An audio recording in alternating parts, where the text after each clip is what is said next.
Hello, you're with IndiaPostLive.com. I am a non-vegetarian and I really enjoy the meat I eat. I know of vegetarians, eggetarians, pescetarians, the ones who eat only the meat of fish. What about vegans?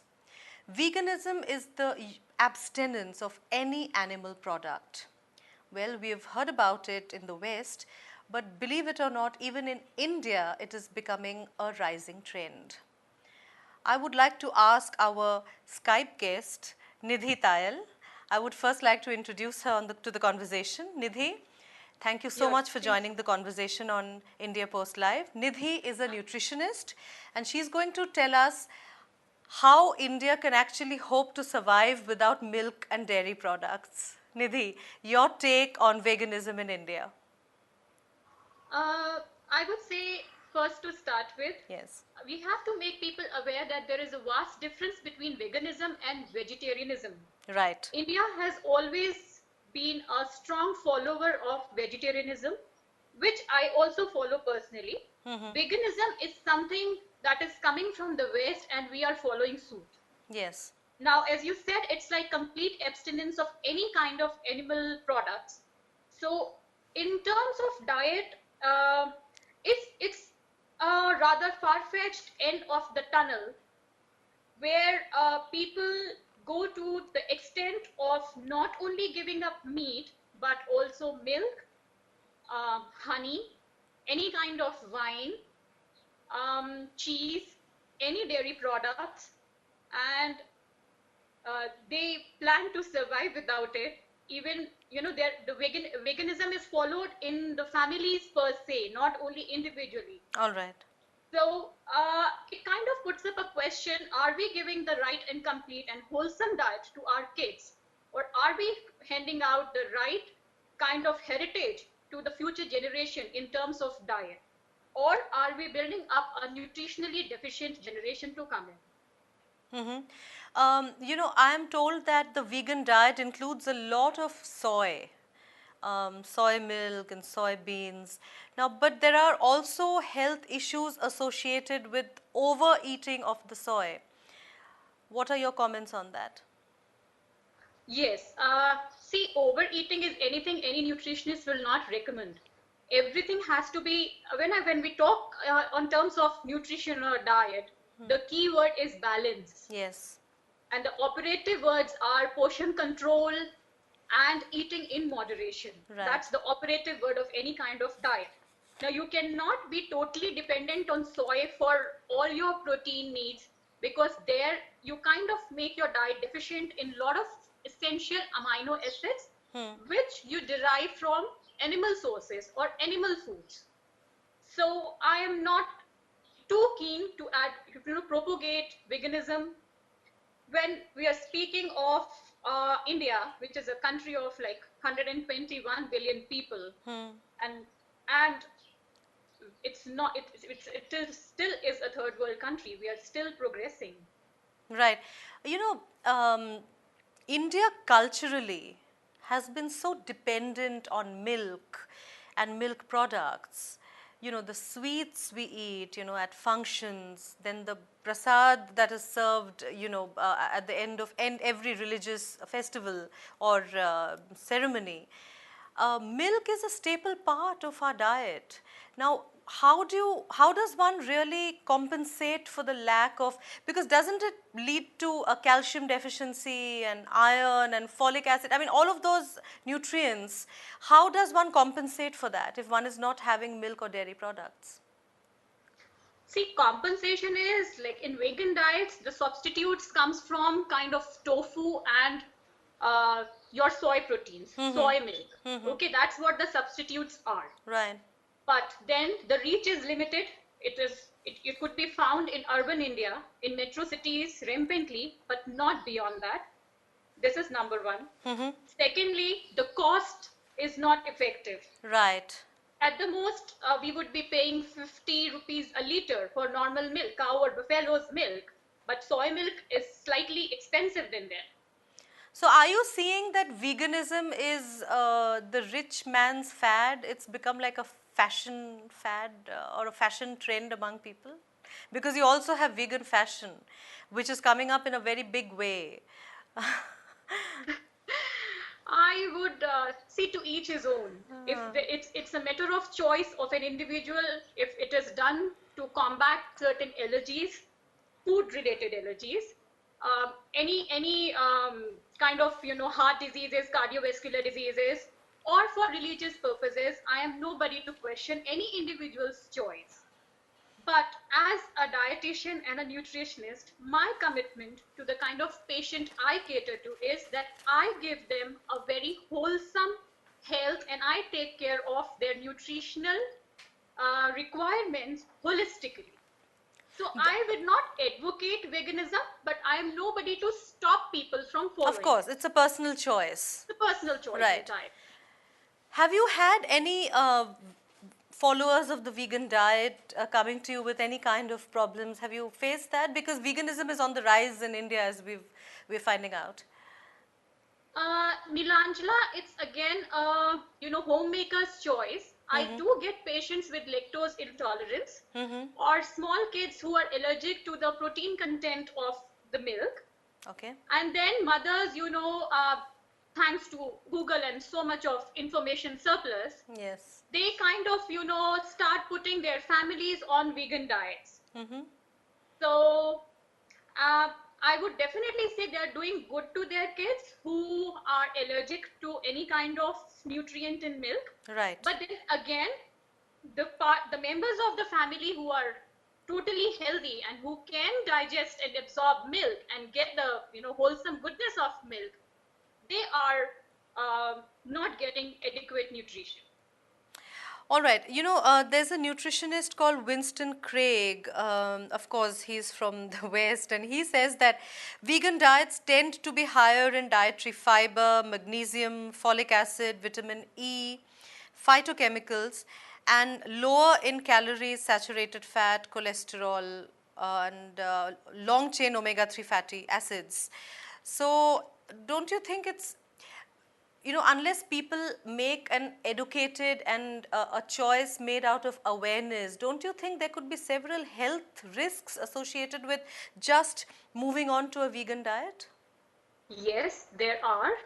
And I strongly advocate that people should not just follow anything they read or anything they feel good about or anything which is handed out as an opinion Yes. to them by others, their Right. friends or the social circle.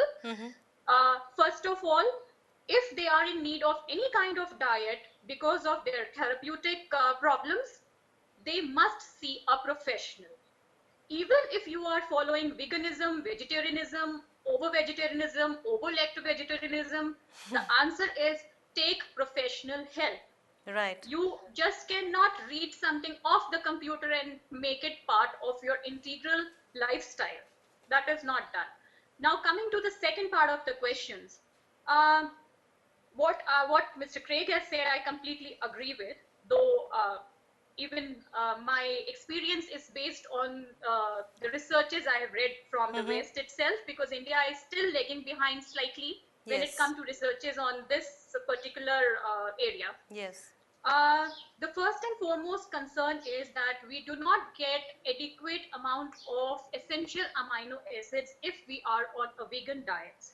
Why? Because we are totally giving up on dairy products and eggs or even white meats. So there are certain amino acids like creatine, which helps forms an energy reservoir in the body, and it is essential to have creatine in your diet, which comes only from an animal source, animal food. Okay, and the other one is carnosine, Right. which helps in combating the degenerative process of the tissues of the body, and can also slow down the process of aging. So these two become a questionable thing, that why would you give up on them? And there is a whopping population who is following veganism and is deficient, grossly deficient in vitamin B12. That is Right. cobalt. Yes. Okay. Now this We spoke is of calcium. a micronutrient, a water-soluble micronutrient, Right. and it is required in very small quantities in our body, but is Yes. extremely essential for Hmm. well-being of a human. Um, it helps in synthesis of a human's DNA. It helps Right. in formation of blood, and it helps in a normal functioning of your brain. So if your diet is deficient in vitamin B12, you get you are fatigued. You can get anemia, which is lack of hemoglobin in your blood. You have manias in general. You get amnesia, which is memory loss. And now there are further researches coming in which says that vitamin B12 is the new treatment for patients with Alzheimer's. Alzheimer's. Yes. Yes. So how could you give up on something so essential by following this diet? Or the only substitute left is that then if you are a hardcore veganist, then please circumvent all your deficiencies through supplementation. Which brings us back to your earlier question. It is a it is something which is a rich man's fad, probably. Yes. If you're going to be popping pills to make up for a vitamin B12 deficiency or a calcium deficiency, then obviously it is a rich man's diet. Well, Yeah. I'm waiting for all your comments on indiapostlive.com. Please tweet us, hashtag IndiaPostLive. And also, I would like to tell you that on the website, we have started a new game. It's called the Vote Race, and you can participate and you can drive your neta. As you know, we're in the middle of elections, and this game promises to be extremely interesting and fun. Please log in and play the vote race. All right, Nidhi Tayal has, as time went, you have been very strongly and vociferously trying to say that the vegan diet has a lot of, insufficiencies as far as nutrition goes. But it seems to be that a lot of rich people are doing it. A lot of people with money seem to be converting, and it seems to be in. Everybody is doing it in the West, so I'm also going to do it, like a trend. Like a style, do you think this will again, wear out in a few years, or do you think veganism in India is here to stay? See, first of all, we should not be following West because our dietary patterns have always been very different. Right. Uh, the people, I think, derive 70% of their required calories for the day in West I'm speaking, from red meats. And in India, meat is not that much, it doesn't form that higher a percentage of your dietary intake. Right. So there is no point why we should be following West. And again, if it is the requirement where you have to combat certain medical conditions, then go ahead with it. It definitely is going to give you, you know, there are a lot of incidences on rise for colon cancers and things like that where you need I just want fiber-rich to ask diet. you something.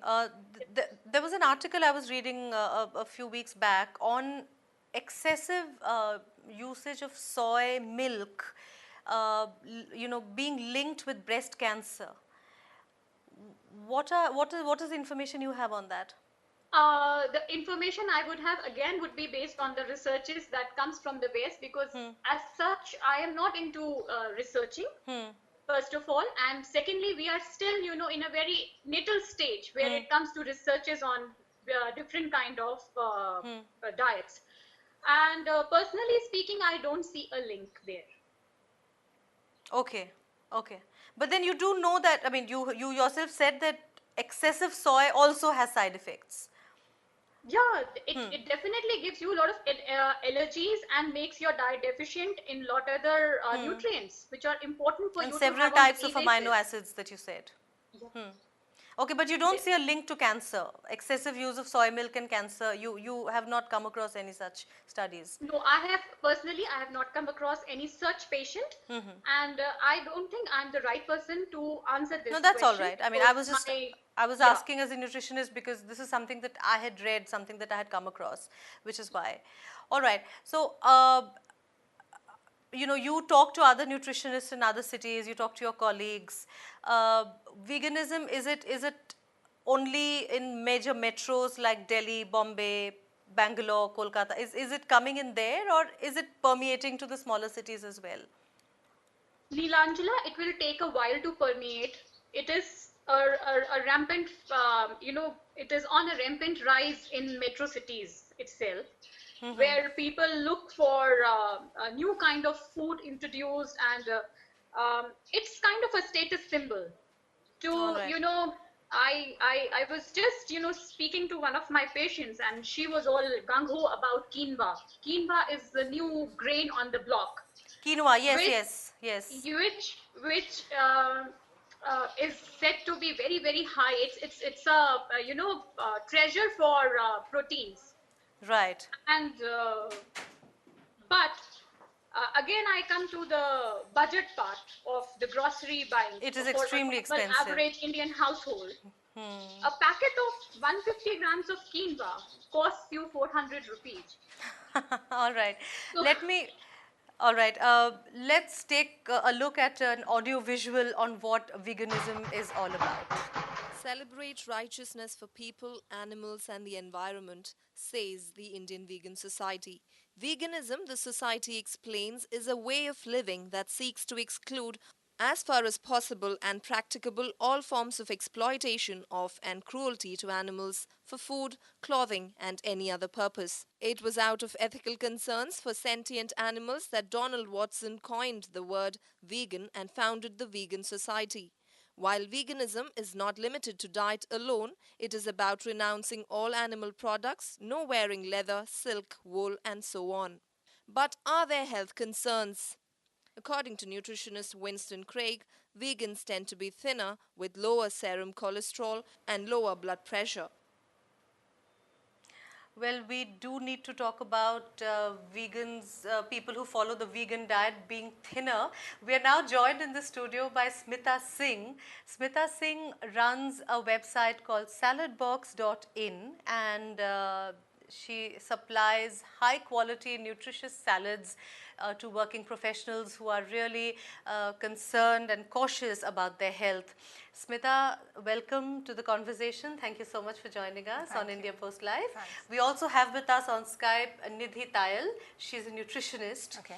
And I was going through your website, and of course, you offer all kinds of salads, Yeah. which also include something called a plant box. Yes. The plant box is a vegan salad.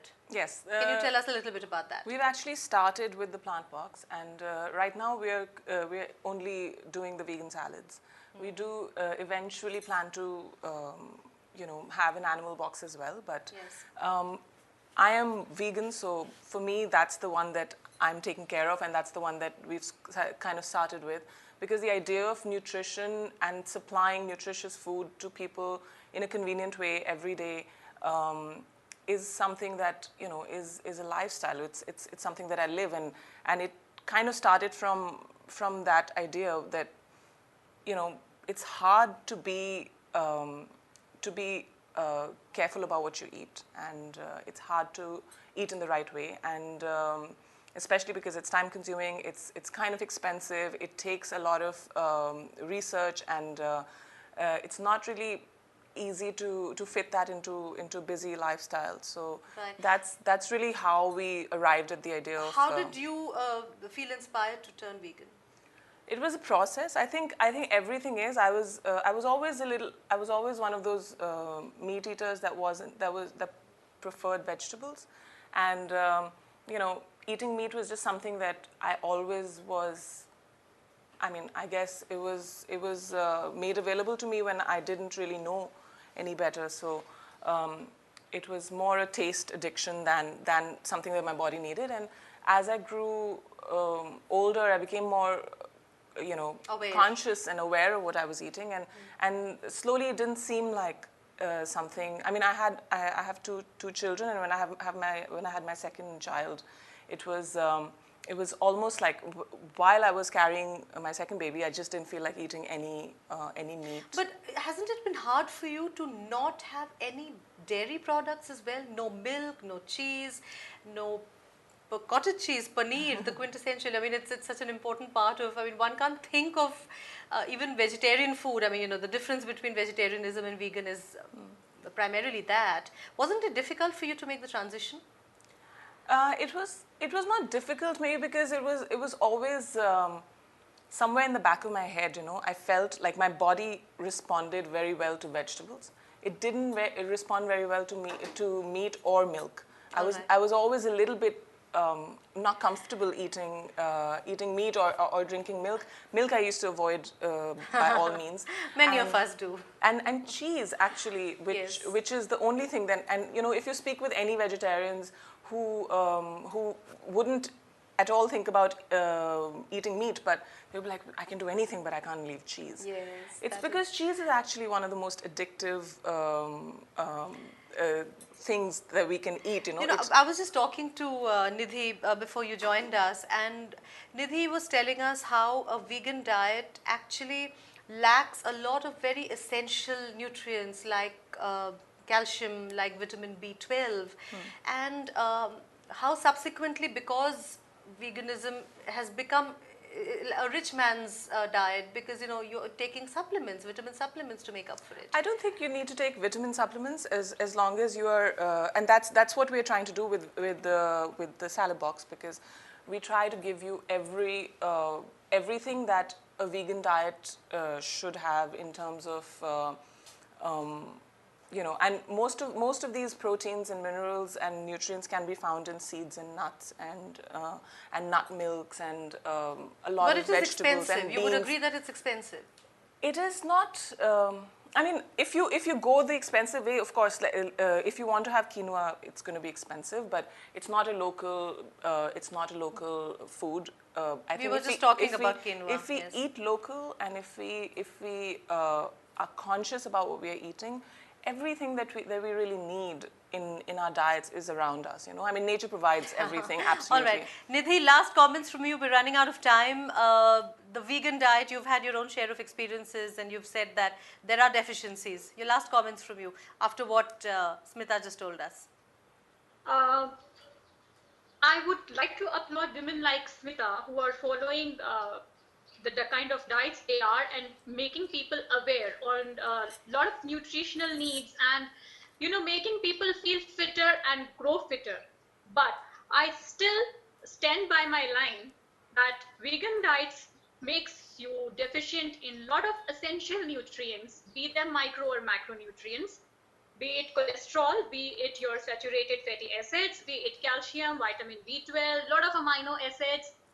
And the answer is vegan diets for temporary phase might give you a better lifestyle, make you look thinner, and thin is the in thing because of the Bollywood impact. But in longer terms, these deficiencies would definitely surface, especially for women who are approaching or are in the phase of menopause, and for men maybe later. All right, thank you, Nidhi. That's all we have time for on this show, but thank you so much for joining us. Last comments from you, Smita. You are obviously, you know, you have decided that veganism is the way you and your family is going. I think it's not a diet. I would like to differ. It's a lifestyle. It is a conscious choice to eat in a way that doesn't harm the environment, that doesn't harm other creatures, and also is very natural for the body. It's just that we have moved so far away from the way we can eat and we are meant to eat that this seems unnatural almost. Then the most natural thing seems very unnatural. But it'll take some time for this kind of a diet to permeate to smaller villages and with people who are not economically as capable of. I think we are highly vegan actually. I mean, if we take out ghee and paneer, which from our diets, Indian diets are mostly vegan. It's very easy to live in India as vegan because we have so many vegetables and we have grain. It's easy to live in India as a vegan, and of course, nutritionist Miss Nidhi Tayal had a slightly different opinion. But then I leave it to you now to tweet us your comments, your feedback. Log in at www.indiapostlive.com And you can also play a game. We've started a game called the Vote Race. As you know, elections are on, and you can also have a lot of fun on that. About the show we've just had, I'm waiting for your tweets, I'm waiting for your comments. That's all we have time for. Thank you so much, Thank you. Smita, for joining us. I would Thanks like to for having thank Nidhi also for joining us on the show. Thank you.